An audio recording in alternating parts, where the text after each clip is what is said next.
ఈ కోతుల్ని మన పొలాల్లోకి వచ్చి నష్టం చేయకుండా మనం వాటిని వివిధ పద్ధతుల ద్వారా వెళ్ళగొట్టాల్సిన పరిస్థితి ఏర్పడింది. ఈ యొక్క పంగలకర్రలో రాళ్ళు వేసి కొట్టడం కానీ, డప్పులు వాయించడం కానీ, కుక్కలను కాపలా పెట్టడం కానీ, ట్రైన్ అయిన కొండముచ్చులను కాపలా పెట్టడం కానీ, మనుషులు కాపలా ఉండడం కానీ, మందలుగా టపాసులు పేల్చడం కానీ, ఇట్లాంటి రకరకాల యొక్క కార్యక్రమాలు రైతులు చేపడుతుంటారు. అయినప్పటికీ కూడా మరలా మన యొక్క వ్యవసాయ భూముల్లోకి వచ్చి మన పంటలకు విపరీతమైన నష్టం అనేది కలుగు చేస్తుంది.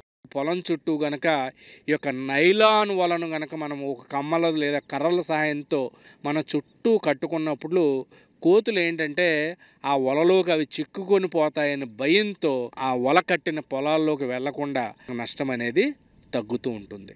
సో దీనికన్నా కూడా ముఖ్యంగా ఈ యొక్క సోలార్ ఫెన్స్ వేసుకోవడం వల్ల కోతులను సమర్థవంతంగా పొలాల్లోకి రానివ్వకుండా మనం చేయడం అనేది సాధ్యపడుతుంది. ఈ ఒక యూనిట్ వచ్చేసి 16,000 రూపాయలు అని చెప్పాము. బొంగులకి తీగలకి కలిపి సుమారుగా ఒక 4-5 వేల రూపాయలు అవుతుంది.